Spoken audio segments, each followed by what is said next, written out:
ఇక మాజీ ముఖ్యమంత్రి బీఆర్ఎస్ అధినేత కేసీఆర్ రూట్ మార్చారా? అధికారిక కార్యక్రమాలకు ప్రభుత్వం తరపున పదే పదే ఆహ్వానాలు అందుతున్నా తాను వెళ్లకపోవడంతో విమర్శలు వస్తున్నాయి. దీంతో కేసీఆర్ వ్యూహాత్మకంగా తన పార్టీ ఎమ్మెల్యే ఎమ్మెల్సీలను ముందుకు పెట్టే వ్యూహాన్ని అమలు చేస్తున్నట్లు చెబుతున్నారు.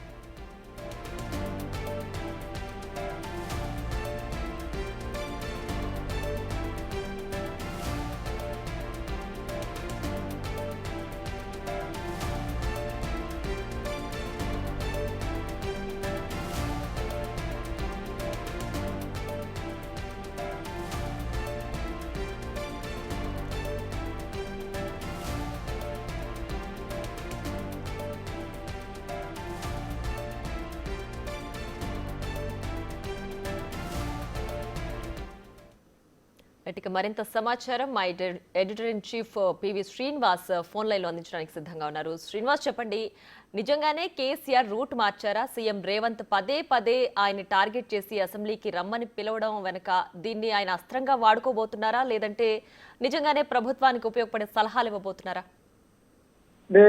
గత కొద్ది రోజులుగా ముఖ్యమంత్రి పదే పదే మీ సలహాలు సూచనలు మా ప్రభుత్వానికి అవసరం, మీరు మాకేం దేశాజాలు లేవు, మీరు సీనియర్లు, మీరు అనుభవజ్ఞులు, మీరు మాకు సూచనలు సలహాలు ఇవ్వండి, మాకు రండి, అసెంబ్లీకి రండి, అదేవిధంగా మేము జరుపుతున్నటువంటి ప్రజాపాలన ఉత్సవాలకు కూడా హాజరు కండి అనేటువంటిది ఆయన ఇటీవల కాలంలో 2-3 సందర్భాల్లో బహిరంగంగా అప్పీల్ చేయడం జరిగింది.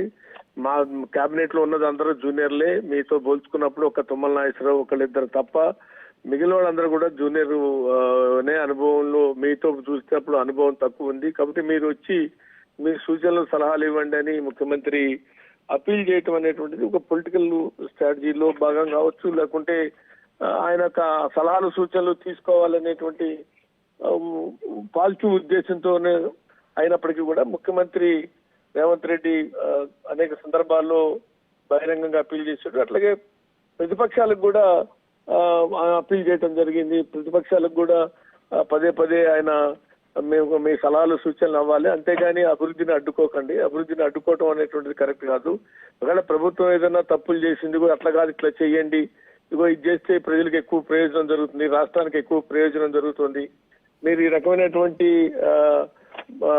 ఆదాయాన్ని సమకూర్చుకోవచ్చు, లేకుంటే ఇగో ఈ విధానాన్ని మీరు అనుసరించాలి అని మాకు సలహాలు సూచనలు ఇస్తే స్వీకరించడానికి సిద్ధంగా ఉన్నాం. కానీ పెద్దాన్ని అడ్డుకోవటము, పెద్దాన్ని వ్యతిరేకించటం అనేటువంటిది అది తెలంగాణ సమాజానికి, తెలంగాణ అభివృద్ధికి ఆటంకం కలిగించడం, తెలంగాణ అభివృద్ధిని అడ్డుకోవటం అవుతుంది అని అప్పీల్ చేశారు. పైగా దానికోసం మీ సలహాలు సూచనలు ఇస్తామంటే దానికోసం కేబినెట్ సబ్ కమిటీని కూడా కాన్స్టిట్యూట్ చేస్తామని చెప్పి కేబినెట్ సబ్ కమిటీని ముఖ్యమంత్రి డిప్యూటీ సీఎం బట్టి విక్రమార్క నేతృత్వంలో సీనియర్ మంత్రి శ్రీధర్ బాబు, అదేవిధంగా పొన్నం ప్రభాకర్ ఇద్దరుతో అంటే మొత్తం ముగ్గురుతో కూడినటువంటి కేబినెట్ సబ్ కమిటీని కూడా ఏర్పాటు చేసినట్టు బహిరంగంగానే అప్పటికప్పుడే ఆదేశాలు సిఎస్ కి ఇవ్వటం జరిగింది. ఒక పక్కన ప్రతిపక్షాలని మీ సలహాలు సూచనలు ఇవ్వండి అనేటువంటిది అప్పీల్ చేస్తూనే, మరో పక్కన ముఖ్యమంత్రిని స్వయంగా విజయోత్సవ సభలకి, అసెంబ్లీకి రావాలి, అదేవిధంగా ఈ ప్రజాపాలన ఉత్సవాలకు కూడా మీరు హాజరు కావాలి, హాజరై మీ సలహాలు సూచనలు ఇవ్వాలి అని అంటాం అనేటువంటిది. దానికోసం ఊరికనే ఏదో ముఖస్థుతి కోసం మాట్లాడటమే కాకుండా ముఖ్యమంత్రి సీరియస్ గానే ప్రభుత్వం తరఫున ఒక హైదరాబాద్ ఇన్ఛార్జి మంత్రిగా, ఉద్యమకారుడిగా కూడా తెలంగాణ ఉద్యమం కోసం పార్లమెంట్ లో కొట్లాడినటువంటి వ్యక్తిగా, ఆనాడు పార్లమెంట్ ఎంపీగా పొన్నం ప్రభాకర్ ఇప్పుడు మంత్రి కూడా, పైగా హైదరాబాద్ సిటీ ఇన్ఛార్జిగా ఉన్నాడు. అతన్ని అదేవిధంగా protocol GAD director Venkatrao IAS, అదేవిధంగా ప్రభుత్వ ప్రోటోకాల్ సలహాదారుడు వేణుగోపాలరావు, ఈ ముగ్గురును కూడా అపాయింట్ చేసి వీళ్ళు ముగ్గురు పోయి స్వయంగా మాజీ ముఖ్యమంత్రి, తెలంగాణ భారత రాష్ట్ర సమితి అధ్యక్షుడు, పైగా ప్రధాన ప్రతిపక్ష పార్టీ నాయకుడు ఆయన్ని ఆహ్వానించాలని అడగటం, వీళ్ళు టైం తీసుకున్నారు. ఆ మేరకు ముఖ్యమంత్రి కూడా, మాజీ ముఖ్యమంత్రి కూడా టైం ఇవ్వటం, కేసీఆర్ టైం ఇచ్చి వాళ్ళకి సాదరంగా స్వాగతం పలికారు. పైగా వాళ్ళకి అక్కడే లంచ్ ఏర్పాటు చేశారు. దాదాపుగా లంచ్ భేటీలో ముగ్గురే, మరి ఇంకెవరు లేకుండా సర్కారు Venugopal, Ponnam Prabhakar, even IAS officer Venkatrao కూడా లేడు. వీళ్ళు ముగ్గురే కూర్చొని డైనింగ్ టేబుల్ మీద భోజనం చేస్తూ చాలా విషయాలు మాట్లాడుకున్నారు అనేటువంటిది కూడా ఉంది. కాబట్టి ఈ కాంటెస్ట్ లో మనం ముఖ్యమంత్రి ఒక వ్యూహాత్మకంగా కావచ్చు, నిజంగానే తన సూచనలు సలహాలు సిన్సియర్ గానే ముఖ్యమంత్రి రేవంత్ రెడ్డి అడుగుతున్నాడని భావించి కానీ వాళ్ళ ఆహ్వానానికి వచ్చినప్పుడు వాళ్ళని సాదర స్వాగతం పలికారు, వాళ్ళకి సన్మానం చేశాడు, భోజనం పెట్టి లంచ్ అవన్నీ ఏర్పాటు చేశాడు. కాబట్టి ఇప్పుడు ఆయన ముందున్నది రేపు విజయోత్సవ సభలకి ఏడాది పాలన ముగిస్తున్న సందర్భంగా వాళ్ళు ప్రభుత్వం ఏర్పాటు చేసినటువంటి కానీ లేదు తెలంగాణ తల్లి విగ్రహం, ముఖ్యంగా సచివాలయం డాక్టర్ బిఆర్ అంబేద్కర్ తెలంగాణ సచివాలయంలో ఏర్పాటు చేసినటువంటి తెలంగాణ తల్లి విగ్రహ ఆవిష్కరణకి ముఖ్యంగా ఆయన్ని ఆహ్వానించిన ఉత్సవాల్లో 3 రోజుల్లో పాల్గొనడానికి ఆహ్వానించడంతో పాటు ముఖ్యంగా తెలంగాణ తల్లి విగ్రహ ఆవిష్కరణకి రావాలి అని ఇక్కడ పదే పదే సీఎం రేవంత్ కేసీఆర్ ని టార్గెట్ చేయడమో లేదంటే ఆయన్ని సవాల్ చేసి పిలిచినప్పుడు రాకపోవట్లేదు కాబట్టి ఇప్పుడు బుజ్జగించే విధంగా అధికారిక కార్యక్రమాలకు మాజీ సీఎం కేసీఆర్ ను ఇన్వైట్ చేస్తున్నారని భావించాలా? ఇందులో సీఎం రేవంత్ స్ట్రాటజీ ఏమైనా ఫాలో అవుతున్నారా? ఈ ఇన్విటేషన్ ని కేసీఆర్ అస్త్రంగా వాడుకుంటారని ఫీల్ అవ్వాలా? అంటే జూన్ 2 తెలంగాణ ఆవిర్భావ దినోత్సవాలు అంటే ముఖ్యమంత్రి రేవంత్ రెడ్డి బాధ్యతలు చేపట్టిన తర్వాత ఆయన ముఖ్యమంత్రి అయిన తర్వాత వచ్చినటువంటి జూన్ 2 తెలంగాణ రాష్ట్ర అవతరణ దినోత్సవాల సందర్భం కూడా హాజరు కమ్మని ఆహ్వానించడం జరిగింది. కానీ అప్పుడు రాలేదు. ఇప్పుడు ముఖ్యంగా ఇది ఏడాది పాలన ముగిస్తున్న సందర్భంగా చేస్తున్నటువంటి అప్పీల్ కాబట్టి ఇప్పుడు ఈ సందర్భంగా హాజరు కావాలని పదే చేశారు. కానీ ఇక్కడ ఇప్పుడు అది ముఖ్యమంత్రి ఒక వ్యూహాత్మకంగా ఆయన అప్పీల్ చేశారు, డెలిగేషన్ కూడా పంపారు. డెలిగేషన్ కూడా మాజీ ముఖ్యమంత్రి ప్రధాన ప్రతిపక్ష నాయకుడు కేసీఆర్ వాళ్ళని సాదర స్వాగతం పిలిచి వాళ్ళు ఇచ్చినటువంటి ఇన్విటేషన్ తీసుకున్నాడు. కానీ ఇప్పుడు ఏం అనుసరించాలి? దానికి రేపు పొద్దున్న 3 రోజుల పాటు జరిగేటువంటి ఉత్సవాలు కానీ లేదంటే ప్రధానంగా డిసెంబర్ 9వ తారీఖున తెలంగాణ తల్లి విగ్రహ ఆవిష్కరణకి హాజరవ్వాలా హాజరు కాకూడదా అనే ఉద్దేశంతో ఆయన ఎమ్మెల్యేలు ఎంపీలు అందరి అభిప్రాయాలు తీసుకోవాలి అనేటువంటి ఉద్దేశంతో ఎల్పీ మీటింగ్ పెట్టడం జరిగింది. అంటే ఎమ్మెల్సీలు కానీ ఎమ్మెల్యేలు కానీ ఎంపీలు కానీ అంటే ఎంపీలు ఎవరు లేరు, లోక్సభ ఎంపీలు లేరు, రాజ్యసభ ఎంపీలు 3 ఉన్నారు, గాయత్రి రవి, అదేవిధంగా సురేష్ రెడ్డి, ఒకళ్ళిద్దరు ఉన్నారు, దామోదర్ రావు వీళ్ళు. కాబట్టి ఈ పరిస్థితుల్లో వీళ్ళందరి యొక్క సమావేశంలో అంటే మరి ప్రభుత్వం ఇట్లా మనల్ని ఆహ్వానిస్తుంది, ప్రభుత్వం రమ్మని పదే కోరుతుంది, పైగా సూచనలు సలహాలు ఇవ్వండి, మాకు భేషజాలు లేవంటుంది, మనం ఎటువంటి విధానాన్ని అనుసరించాలి అనేటువంటి ఒక చర్చ కూడా ఈ ఎజెండాలో ఉంది ఈ మీటింగ్ లో. ఎందుకంటే అటు అసెంబ్లీ సమావేశాలు డిసెంబర్ 9 నుంచి ప్రారంభమవుతున్నాయి, ఇటు డిసెంబర్ 9 నాటికి క్లోజ్ అవుతున్నాయి. 3 రోజుల పాటు ప్రజాపాలన ఉత్సవాలు క్లోజ్ అవుతున్నాయి. డిసెంబర్ 9 తెలంగాణ తల్లి విగ్రహావిష్కరణ. కాబట్టి ఈ మొత్తం తెలంగాణ తల్లి విగ్రహావిష్కరణ కానీ అసెంబ్లీ సమావేశాలు అనుసరించాల్సిన వివాహం కానీ ప్రభుత్వం పిలిచినప్పుడు మనం ఎటువంటి ఎత్తుగడ అనుసరించాలి, ప్రభుత్వం మనం ఇంటికల్లా వచ్చి రమ్మని ఆహ్వానిస్తున్నప్పుడు మనం హాజరు అవ్వాలా హాజరు కావద్దా అనేటువంటి దాని మీద ఈ సమావేశంలో కీలకంగా చర్చ జరిగే అవకాశం ఉంది.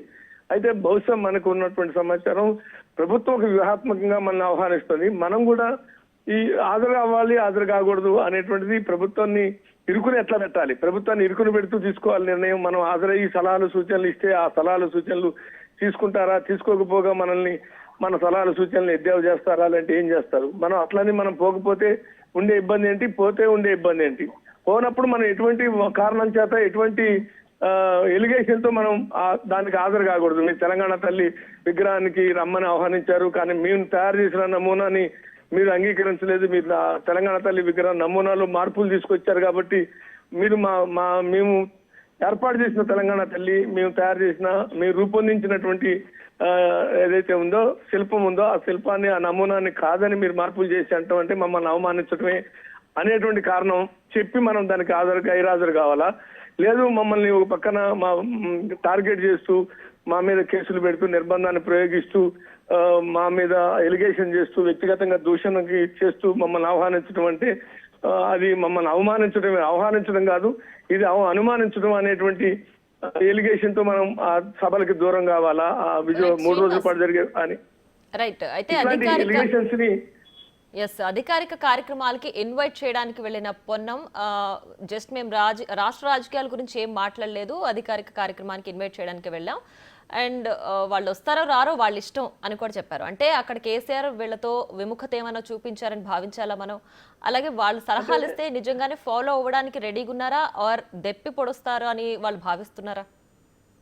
అంటే ఇక్కడ 2-3 ఉన్నాయి. ఎందుకంటే పదే పదే అనేక విషయాల్లో మూసి అభివృద్ధి విషయంలో బీఆర్ఎస్ తీవ్రంగా వ్యతిరేకిస్తున్నటువంటి పరిస్థితి కనపడుతుంది.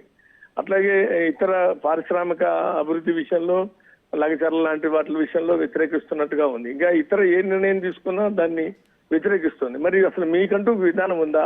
తెలంగాణ అభివృద్ధి పట్ల మీ వైఖరి ఏంటి? మీరు ఒకప్పుడు మూసిని డెవలప్ చేయాలనుకున్నారు, లాంటి ఇవన్నీ అనుకున్నారు. కాబట్టి దాంట్లో మీ సలహాలు సూచనలు ఇస్తే దాన్ని బట్టి ప్రభుత్వం కూడా ఆ సలహాలు మంచివా సాదా మరి మీరు ఇస్తున్న సూచనలు అనేటువంటిది ఉంటుంది. అంటే ఇప్పుడు వాళ్ళు పదే పదే బయట ఉండి వ్యతిరేకిస్తున్న వాళ్ళని ఆహ్వానించి చర్చించడం ద్వారా వాళ్ళ యొక్క ఆలోచన విధానాన్ని ప్రజల ముందు పెట్టడం అనేటువంటిది తప్పైతే తప్పని, ఒప్పైతే ఒప్పని. నిజానికి ప్రభుత్వానికి వాళ్ళు సలహాలు సూచనలు ఇస్తే తీసుకోవడానికి అన్నట్టు అంతిమంగా వాళ్ళు చెప్పేది బయట చెప్తున్నటువంటి విషయాలు రేపు పొద్దున అక్కడ కూడా చెప్తారు. ఏమని మూసి బాధితులకి అందరికీ నష్టపరిహారం, సరైన నష్టపరిహారం ఇచ్చిన తర్వాత ప్రక్షాళన చేయాలి, ఇట్లాంటివే చెప్తారు.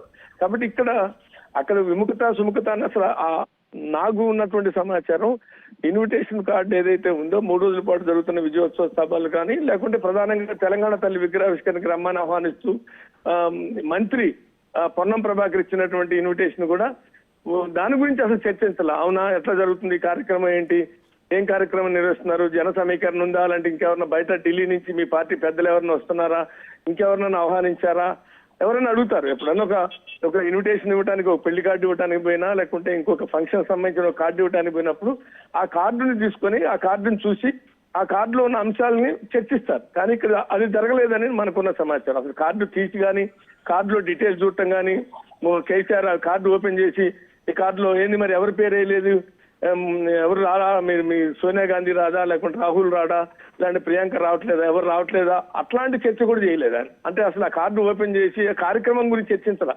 కార్యక్రమం గురించి చర్చించకుండా ఇంకా ఇతర విషయాలు రాజకీయాలతో సంబంధం లేని వ్యక్తిగత విషయాలు, ఎట్లున్నావు, ఏంటి, ఏం సంగతులు, అవేంటి ఇవేంటి, ఇవి తప్ప మరొకటి చర్చించలేదని మనకున్న సమాచారం.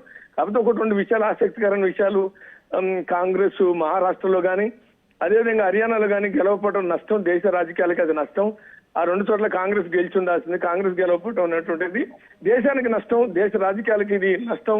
ఎందుకంటే పవర్ షేరింగ్ అనేది కంపల్సరీగా అవసరం, ఇలాంటి మొనార్కిజం వస్తుంది, మొనోపలి వస్తుంది.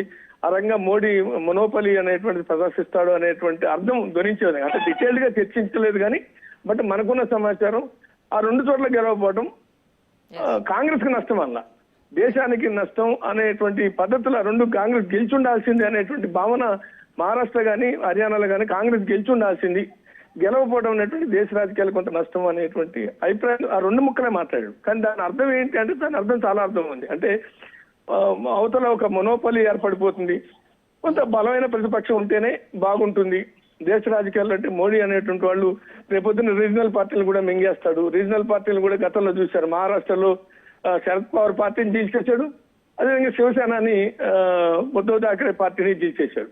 కాబట్టి అంత పెద్ద స్టాల్హుడ్ లాంటి వాడు రాజకీయాల్లో తలపండినటువంటి ఎన్సీపీ, శరద్ పవార్ నాయకత్వంలో ఉన్న ఎన్సీపీనే చీల్చేసినాడు రేపు ఏకనాథ్ షిండేని అవతలేది లేడు అంటే ఆ పార్టీని చీల్చలేదని అనుకోలేము. అట్లాగే ఉద్ధవ్ ఠాక్రే లాంటి బాల్ ఠాక్రే కొడుకు ఉద్ధవ్ ఠాక్రే లాంటి అంత శివసేన అంత పెద్ద గొప్ప పార్టీ, అంత పెద్ద బలమైన పార్టీని దాంట్లో ఏకనాథ్ షిండేని చీల్చాడు, ఇటు నుంచి అజిత్ పవార్ని చీల్చాడు. కాబట్టి అటు శరద్ పవార్ ని శివసేన సంబంధించినట్టు ఉద్ధవ్ ఠాక్రేని లెక్క చేయని మోడీ వీళ్ళిద్దరిని అసలు అవలేలుగా వీళ్ళు 2 పార్టీలని మింగేయచ్చు. కాబట్టి ఈ కాంటెస్ట్ లో మాట్లాడి ఉండొచ్చు అనేటువంటిది రాజకీయ వర్గాలు. అందుకనే ఈ 2 చోట్ల కాంగ్రెస్ గెలిచి ఉండాల్సిందనే భావన కేసీఆర్ ఆ కాంటెస్ట్ లో మాట్లాడి ఉంటాడు అనే చర్చ కూడా బయట వినపడుతుంది. Right Srinivas, thanks for the updates.